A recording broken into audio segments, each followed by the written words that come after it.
Hello guys, मैं नाज़नीन और आपका बहुत बहुत स्वागत करती हूँ नाज क्लासेस में। जैसा आपने थंबनेल पे देखा होगा, आज क्लास 12 का political science book number 1 contemporary world का फर्स्ट चैप्टर हम डिस्कस करने वाले हैं, जो है कोल्ड वॉर एरा। ये पार्ट 1 है। तो आइए गाइस, हम शुरू करते हैं।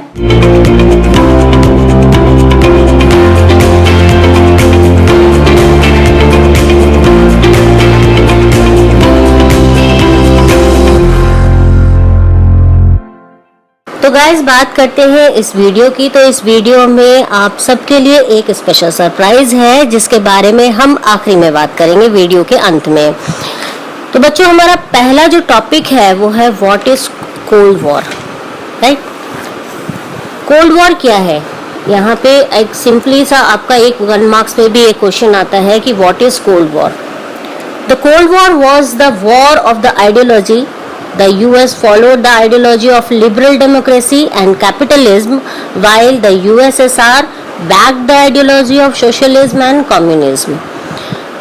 कोल्ड वॉर एक ऐसा सिचुएशन है, एक ऐसा वॉर है जहाँ पे कोई शूटिंग वॉर नहीं होती, जहाँ पे कोई दो कंट्री आमने सामने खड़े होके किसी पे अटैक नहीं करता है। हाँ, परिस्थिति वैसी जरूर बनती है कि अब शायद एक कंट्री जो है वो दूसरी कंट्री पर अटैक करेगी, पर वो सिचुएशन होते होते वो रुक जाती है। और वहां पे बेसिकली जो फाइट होती है वो होती है आइडियोलॉजी की, यानी कि विचारधाराओं की, कि हम किस विचारधारा से चलते हैं। हर कंट्री का देखिए अपना अपना एक विचारधारा होता है। जैसे हमारी कंट्री का भी अपना एक विचारधारा है। हम सेक्युलरिज्म है, हम जो है मिक्स्ड इकोनॉमी पे बिलीव करते हैं, है ना। हम डेमोक्रेटिक कंट्री से बिलीव करते हैं। तो यहाँ पे भी जो यूएस है यानी अमेरिका, उसकी जो आइडियोलॉजी है वो लिबरल डेमोक्रेसी है और वो कैपिटलिज्म पे बिलीव करती है, जिसका मतलब है कि वो बिल्कुल हर एक पर्सन जो उसके सिटीजन्स हैं उसके लिए वो काफ़ी लिबरल होती है। सबको सारे राइट्स प्राप्त होते हैं, आपको सबको अपने आप को डेवलप करने का जो चांस होता है, जिसको हम अवसर कहते हैं, वो उसको प्राप्त होता है। उसी तरीके से जो यूएसएसआर है यानी सोवियत संघ है, इसकी जो आइडियोलॉजी है वो बेसिकली सोशलिज्म की है। ये समाज पे ज़्यादा फोकस करती है। ये कहती है व्यक्ति की तरक्की से कहीं ज़्यादा बेहतर है कि एक सोसाइटी यानी कि समाज की तरक्की हो, उसमें समाज में सब कुछ समान हो, एक समान हो। कोल्ड वॉर जो है, the cold war was the क्या कह सकते हैं हम कि कोल्ड वॉर का जो एंड है वो सेकेंड वर्ल्ड वॉर जब हमारा ख़त्म हुआ तो वो एक लैंडमार्क बना। The end of the second world war is the landmark in contemporary world politics. Second world war एक ऐसा घटना है पूरे वर्ल्ड पॉलिटिक्स में जिसने पूरे वर्ल्ड का ही एक सिनेरियो जो था वो चेंज कर दिया। कोल्ड वॉर को बेसिकली समझने के लिए थोड़ी सी हमें हिस्ट्री थोड़ा सा जानना पड़ेगा। सेकेंड वर्ल्ड वॉर को हमें जानना पड़ेगा कि आखिर ऐसा क्या कारण हुआ था वर्ल्ड में कि कोल्ड वॉर का उदय हुआ या कोल्ड वॉर एरा शुरू होता है। जैसे कि हम जानते हैं कोल्ड वॉर एरा जो स्टार्ट होता है वो 1945 से लेकर 1991 तक का है। तो क्या ऐसा सिचुएशन था, क्या ऐसा कारण था जिसके कारण जो है वो कोल्ड वॉर शुरू होता है? तो कहा गया है कि द सेकेंड वर्ल्ड वॉर जो था वो एक ऐसा लैंडमार्क उसने दिया कि कंटेम्पररी वर्ल्ड जो था, जो पॉलिटिक्स चल रही थी उस समय, वो बिल्कुल एक लैंडमार्क बन गया। हुआ यूं कि सेकेंड वर्ल्ड वॉर में 2 पावर्स, 2 ग्रुप सामने में आए। फर्स्ट ग्रुप था एक्सिस पावर और दूसरा ग्रुप था एलाइड पावर। एक्सिस पावर को जो फॉलो कर रहे थे वो जर्मनी, इटली और जापान थे, और एलाइड फोर्सेस को लीड कर रहे थे US, Soviet union, Britain and France. जिसमें जो जीत होती है वो अलाइड फोर्सेस की जीत होती है। क्योंकि ये वॉर जो था काफी लंबा चला जा रहा था। 39 से 45 एक बहुत लंबा पीरियड होता है किसी भी कंट्री के लिए। इतनी लंबी वॉर को झेलना, वॉर में क्या होता है कि आपको केवल जान माल का ही नुकसान नहीं होता, आपके कंट्री की आर्थिक स्थिति भी खराब हो जाती है। मतलब नेचुरल रिसोर्सेस का काफी ज्यादा मतलब जो हमारी प्राकृतिक संपदा है वो बिल्कुल डिस्ट्रॉय हो जाती है। मतलब हर तरीके से कहीं ना कहीं क्षति पूरे विश्व में हो रही थी। तो उसके बाद अचानक से आपको जो अमेरिका है उसने क्या किया, इसका जो एंड हुआ, अमेरिका ने दो एटॉमिक बम जापान की बहुत अच्छी सिटीज थी, हिरोशिमा और नागासाकी। इन दो जगहों पर उन्होंने दो बम गिराए, जिसमें जो बम है जो उन्होंने नागासाकी पे गिराया था उसका जो कोड नेम था वो था फैट मैन, और जो हिरोशिमा पे गिराया था वो थे लिटिल बॉय। उन्होंने अपने बॉम्ब का नाम रखा था। तो इनको उन्होंने हिरोशिमा और नागासाकी पे गिराया, जिसके कारण जो वहाँ का एनवायरनमेंट था वो बिल्कुल ही ह्रास हो गया। इस घटना पे एक मूवी भी बन के आई थी, इंडियन मूवी बनी थी, अमन नाम था उस मूवी का। अगर आप लोग को मौका लगे तो जरूर उस मूवी को देखिएगा। उसमें पूरा हिरोशिमा और नागासाकी का ही दिखाया था कि कैसे एक इंडियन डॉक्टर जो है उसमें मतलब वर्क करते हैं। क्योंकि इंडिया भी सेकेंड वर्ल्ड वॉर में शामिल था, ये तो आपको पता ही है, क्योंकि हम उस समय बरतानिया हुकूमत के गुलाम थे और ब्रिटेन जो था वो अलाइड फोर्सेस में शामिल था। तो हमें क्या करना था, अलाइड फोर्स के साथ ही हमें जुड़ना था, ब्रिटेन के साथ ही, ब्रिटेन की तरफ से हम इस वॉर को लड़ रहे थे। जब हिरोशिमा और नागासाकी पे बम गिरा अगस्त 1945 में, उसके बाद जापान ने सरेंडर कर दिया। जापान ने इधर सरेंडर किया, वहीं सोवियत संघ ने उसी समय जर्मनी पे अटैक किया और उसको फिनिश किया। इस तरीके से एक्सिस पावर जो है वो सेकेंड वर्ल्ड वॉर हार गई। लेकिन ये जो डिसीजन था यूएस का कि एटॉमिक बम को गिराना, क्योंकि एटॉमिक बम का जो गिरना हुआ उसके बाद जो बम के बाद जो वो प्रदूषण होता है, जो पॉल्यूशन फैला, उससे काफी ज्यादा नुकसान हुआ, ना केवल इंसानों का बल्कि सारी प्रॉपर्टीज का। उसके बनिस्पत आपको जो वहाँ की जमीन है या वहाँ का जो एटमॉस्फेयर है, वहाँ ऑक्सीजन नहीं, सांस लेने में बड़ी दिक्कत। इवन की एटॉमिक बम के बाद वहां पर लाइफ जो था, मतलब जीवन जो था, वो पूरी तरीके से नष्ट ही हो गया था। तो वर्ल्ड में यूएस का क्रिटिक्स बहुत हुआ यहाँ पर कि भाई ये आपने अच्छा नहीं किया, ये चीज गलत थी, आपको ये नहीं करना चाहिए था, है ना। जापान तो खुद ही सरेंडर करने वाला था, आपने मतलब क्यों किया इस तरीके से, है ना। तो जहां इसके क्रिटिक्स हुए वहीं इसका आपको कुछ लोगों ने सपोर्ट भी किया, बोले कि सेकेंड वर्ल्ड वॉर का फिनिश होना बहुत जरूरी था, इसीलिए ये कदम उठाना यूएस की तरफ से बिल्कुल जायज था। तो इस तरीके से देखिए, हर की कोई घटना घटती है तो उसके पीछे उसके क्रिटिक्स और सपोर्ट में लोग आते ही आते हैं। But the consequence of the end of the Second World War was the rise of two new superpowers on the global stage, the United States and the Soviet Union. लेकिन जैसे ही इसका मतलब सेकेंड वर्ल्ड वॉर जो हमारा finish हुआ, तो उसका result क्या आया? उसका रिजल्ट ये आया कि पहले दो सुपर पावर, दो ऐसी कंट्रियां जो अपने आप में पूरी तरीके से सक्षम थी, अपने आर्थिक रूप से, अपनी सामाजिक रूप से, अपनी पॉलिटिकल रूप से, राजनीतिक स्थिति उनकी बहुत बेटर थी, और साथ में उनके पास आर्म्स की भी बहुत ज़्यादा भरमार थी। तो वो पूरी तरीके से बहुत सक्षम थी, बहुत पावरफुल कंट्री जो थी वो ग्लोबल स्टेज पे नजर आई, और वो थी एक अमेरिका और दूसरी थी सोवियत संघ। अच्छा, इसके क्रिटिक्स में थोड़ा सा अमेरिका का ये भी कहा जाता है कि वो थोड़ा सा दिखाना चाहता था सोवियत संघ को, क्योंकि सोवियत संघ जो है वो एशिया जो कॉन्टिनेंट है हमारा, उसका काफी, एक तो वो क्षेत्रफल में ही बहुत बड़ा है, एरिया वाइज काफी बड़ा था। जैसे कि अभी आप लोग तो बहुत कम बच्चे जानते होंगे कि सोवियत संघ क्या रहा है ना। तो सोवियत संघ अभी जो है, अभी रशिया है, तो सिर्फ रशिया ही मतलब नहीं था सोवियत संघ, जो और छोटे छोटे उसके साथ में जो जुड़े हुए आसपास के जो 15 कंट्रियों का ये पूरा एक समूह था, जिसमें आपको युगोस्लाविया, जर्मनी, इस तरीके से बहुत सारी कंट्री हैं जो थोड़े से यूरोप और एशिया का पूरा पार्ट लेके और पूरा जुड़ा, काफी बड़ा मतलब ये था। उसका बाद में 1991 में यूएसएसआर का डिसइंटीग्रेशन हो गया, वो टूट गई, बिखर गई। तो वो भी हम पढ़ेंगे आगे, आपको सेकंड चैप्टर में उसको पढ़ना है हमें कि किस तरीके से सोवियत यूनियन टूटी है। फिर भी हम अपने कोल्ड वॉर पे चलते हैं। बाद में कहा गया कि the cold war was in spite of beginning in intense from the rivalry between great powers remained a cold and not hot और shooting war. It was due to the logic of deterrence. Cold war जो है उसका जो intense था, उसका जो मतलब होता था, वो एक राइवलरी शुरू हो गई दोनों के बीच, आमना सामना।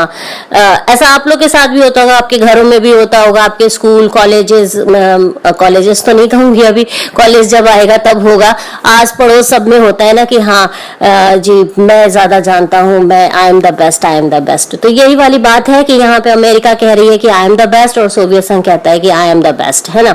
दोनों के बीच में कभी कभी दो भाइयों या दो बहनों या भाई बहन के बीच में जो लड़ाई होती है, तो ऐसा होता है कि अब बहन मतलब एक जो है वो एकदम बिल्कुल उसको शायद मर्डर ही कर देगा, है ना, दूसरा वाला उसके वो सोचता है कि मैं ही मर्डर कर दूं, तो इतना मतलब ज्यादा होता है, हाथ छोड़ने वाली तक की बात आ जाती है। लेकिन फिर भी क्या होता है, बीच में मम्मी पापा कोई भी एक इमीडिएटर आ जाता है और देन दोनों को अलग करके शांत करा देता है ना। तो यही जो बिल्कुल पिक पॉइंट है, चरम सीमा है, इसी को हम कोल्ड वॉर का नाम दे सकते हैं कि मतलब उसके बाद फिर दोनों आपस में इस बात के लिए लग जाते हैं कि भाई मैं बेस्ट करके दिखाऊंगा, अब देखना मुझे पापा का ज्यादा इंटेंशन चाहिए, तो उसके लिए मुझे क्या करनी है, बहुत अच्छे से पढ़ाई करनी है, मुझे बहुत अच्छे मार्क्स लाने हैं, तो पापा मेरी सारी ख्वाहिशों को पूरा करेंगे, छोटे भाई की नहीं करेंगे। और छोटा भाई भी फिर अपने पढ़ाई में लग जाता है कि नहीं मैं भी मतलब वो करूंगा और मुझे पापा की इंटेंशन ज्यादा चाहिए।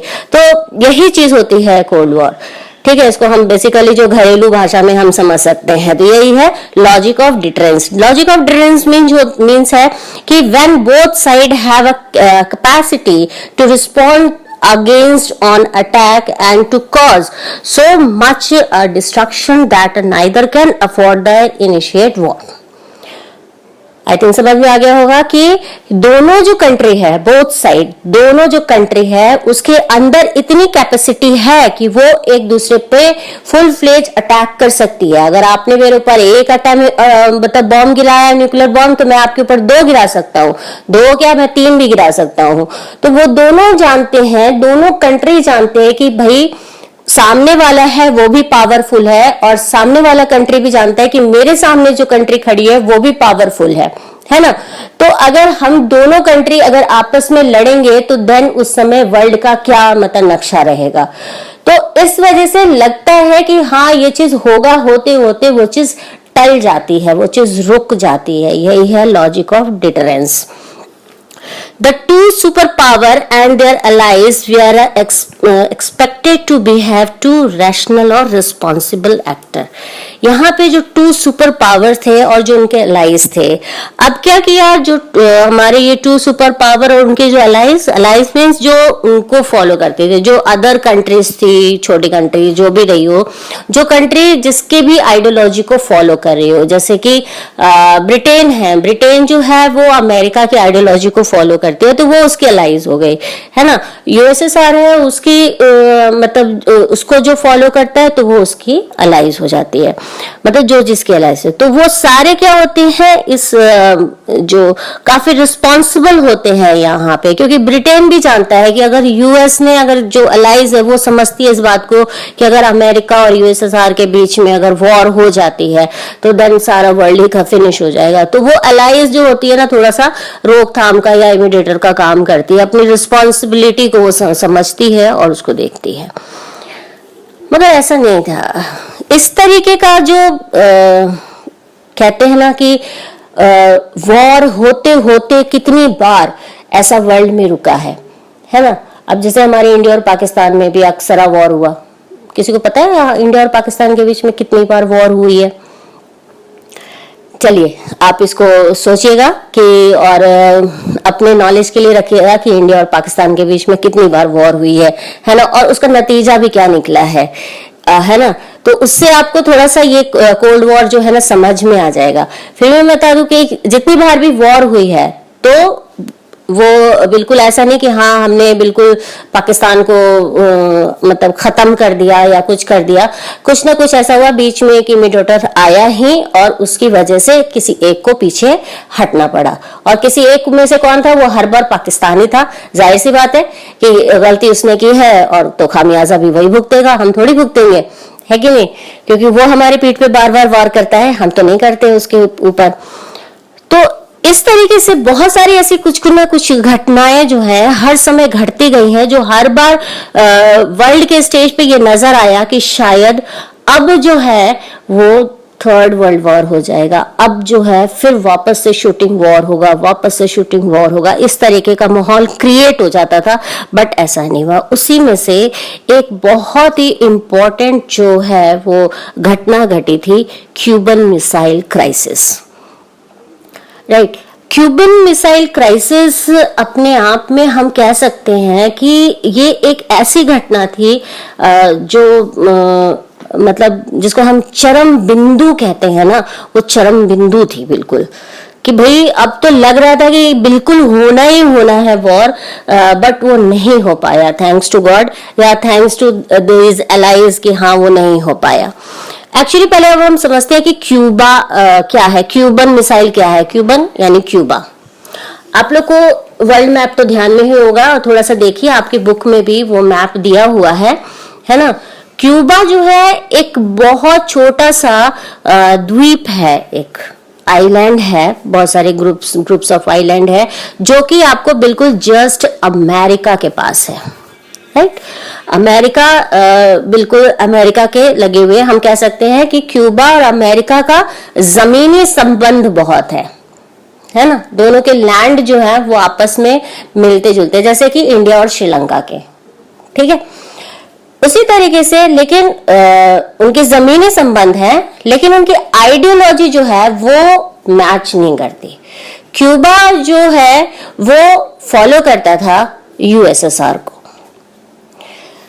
अब यहाँ पे क्या होता है कि Cuba was an ally of the Soviet संघ। क्यूबा जो था वो किसका अलाई है? Cuba is ally of Soviet Union and received a diplomatic and financial aid from it, है ना।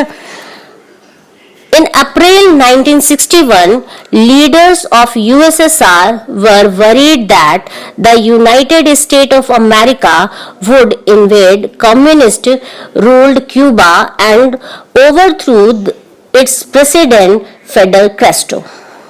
Sorry, Castro नहीं है, ये कास्ट्रो है। ओके तो क्यूबा जो है बहुत छोटा सा, लैंड के हिसाब से देखा जाए तो काफी छोटी सी कंट्री है ना, वहां पे ज्यादा आबादी भी नहीं है। तो अप्रैल 1961 में जो यूएसएसआर के जो लीडर्स थे वो थोड़े से परेशान हो गए कि भाई इतनी दूर मेरा जो बिल्कुल बहुत नजदीकी जो सबसे मेन राइवलरी है यूएस, उसके बिल्कुल पास जो है एक मेरी मतलब कंट्री है, मेरा अलाई है, क्यूबा बहुत छोटा सा है। तो वो वरीड था कि कहीं यूनाइटेड स्टेट जो है उसको मतलब ये जान के कि भाई यहाँ पे तो कम्युनिस्ट रूल कर रहा है, तो उसको ओवरथ्रो ना कर दे, है ना, उसको हटा ना दे या उसके ऊपर कब्जा ना कर ले या इस तरह का कुछ भी, ये डर यूएसएसआर को होने लगा था। इस वजह से इन 1962 the leader of the Soviet union Nikita Khrushchev placed a nuclear missile in Cuba for converting it into a Russian base. अब उन्होंने इसका जो हल निकाला उस समय 1962 में, जो सोवियत यूनियन के लीडर थे निकिता क्रुश्चेव, उन्होंने इसका हल क्या निकाला? उन्होंने क्या किया कि जो ये क्यूबा था उसको उन्होंने न्यूक्लियर मिसाइल बेस कैंप बना दिया, रशियन बेस कैंप बना दिया। उन्होंने धीरे धीरे क्या किया कि वहां पे क्यूबा में अपने जितने भी वो मिसाइल्स बनाते थे, न्यूक्लियर मिसाइल हो, वेपन्स हो, टैंक, तो जो कुछ भी होता था, आर्म्स वगैरह, सब कुछ सारे वेपन्स वगैरह, वो धीरे धीरे क्या किया उन्होंने कि क्यूबा में रख दिया। और जो मिसाइल का जो डायरेक्शन था वो अमेरिका की तरफ कर दिया। अब यहाँ पे क्या होता है, 3 weeks later American became aware of it। 3 हफ्ते तक अमेरिकन को इसके बारे में पता ही नहीं था।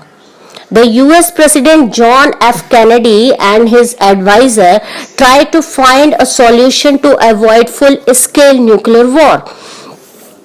3 हफ्तों के बाद जब US president John F Kennedy को और उनके एडवाइजरी टीम को ये पता चलता है कि भाई हमारे ऊपर तो मिसाइल मतलब बिल्कुल डायरेक्ट मतलब लगा दी गई, यानी निशाना साध दिया गया है, अब हम क्या करें, अब वो इस न्यूक्लियर वॉर को अवॉइड कैसे करेंगे, है ना। अवॉइड तो कर नहीं सकते भाई, कोई आपकी तरफ बंदूक लगाएगा तो आप क्या करोगे, आप उसका कुछ हल तो सॉल्यूशन तो निकालोगे ना। जाहिर सी बात है कि आप कोई आप पर बंदूक लगाएगा तो आप भी उसके ऊपर बंदूक लगाओगे ही लगाओगे, लेकिन अगर थोड़े से समझदार होगे तो उसका सॉल्यूशन निकालोगे, है ना, किस तरीके से हम उसको मतलब इस प्रॉब्लम से हम निकले। अब क्या था कि but they were determined to get Khrushchev to remove the missile and nuclear weapons from Cuba. उसके बाद कैनेडी ने क्रुश्चेव से जो था वो उन्होंने बातचीत की, वार्तालाप की। आप देखते होंगे कि इवन हर मतलब कंट्री के प्रेसिडेंट और प्राइम मिनिस्टर के साथ लोगों की आपसी बातचीत होती रहती है ना।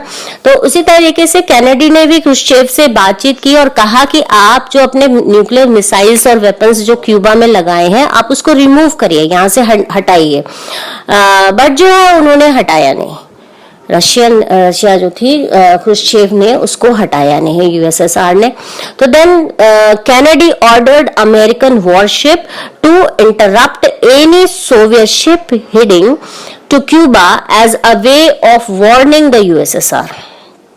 उन्होंने ये कर दिया। अब कैनेडी ने कहा भैया अब यूएसएसआर जो है तो बात तो मान नहीं रहा है, यहाँ से ये अपने वेपन्स हटा नहीं रहा है। तो अब उन्होंने क्या किया कि उन्होंने जो सी था, जो ओशन था, उसमें जिस साइड से आपको यूएसएसआर की तरफ से जो शिप आती थी क्यूबा के पास वेपन्स लेके, उस जगह पर उन्होंने अपने वॉरशिप को तैनात कर दिया कि भैया सोवियत शिप को आने से क्यूबा में वहीं पे रोका जाए, और वार्निंग कर दी।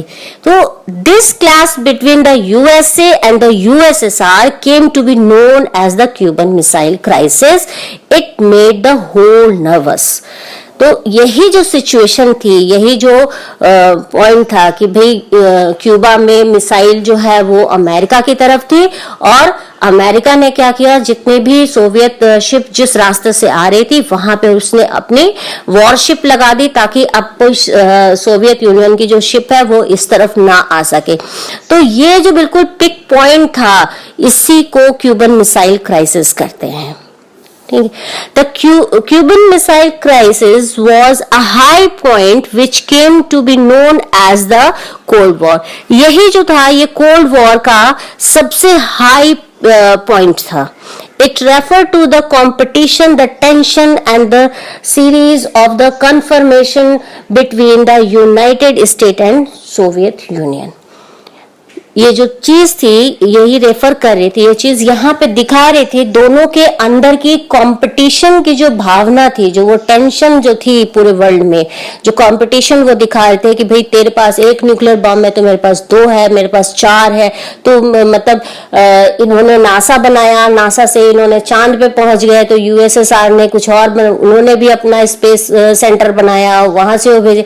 मतलब ये पूरी तरीके से एक दूसरे को दिखा रहे थे कि मेरे पास ये है और मेरे पास ये है। जैसे 2 छोटे बच्चे आपस में लड़ते रहते ना कि हाँ मेरे पापा के पास ये है, मेरे पापा के पास वो है, फलाना है ढिमका, इस तरीके से करते हैं। तो ये भी वर्ल्ड में इसी तरीके का एक गेम खेल रहे थे कि आई एम द बेस्ट, ठीक है ना, एक कंपटीशन आ गया था। तो बच्चों आज का मेरा ये वीडियो समाप्त हो चुका है, पार्ट 1। आपको कैसा लगा आप क्या करें कि अगर आपको पसंद आया है तो आप प्लीज़ मुझे लाइक करिए, शेयर करिए, और बहुत अच्छा लगा है तो सब्सक्राइब भी करिएगा। दोस्तों, मैंने जैसे आपको कहा था कि मेरे पास आपके लिए एक स्पेशल सरप्राइज़ भी है। तो इसमें सरप्राइज़ ये है कि जो पार्ट 1 अभी मैंने बताया है आपको, इसके जो नोट्स हैं वो डाउनलोड सेक्शन में अवेलेबल हैं और वो बिल्कुल फ्री हैं। तो आप डिस्क्रिप्शन में जाके नोट्स भी प्राप्त कर सकते हैं। नोट्स इंग्लिश में भी आपको मिल जाएंगे और नोट्स आपको हिंदी में भी मिल जाएंगे, नो डाउट। अगर आपको किसी भी टॉपिक पे कोई भी डाउट है या कुछ प्रॉब्लम आती है तो आप मुझे कमेंट सेक्शन में बता सकते हैं। I am every time available for you. Thank you.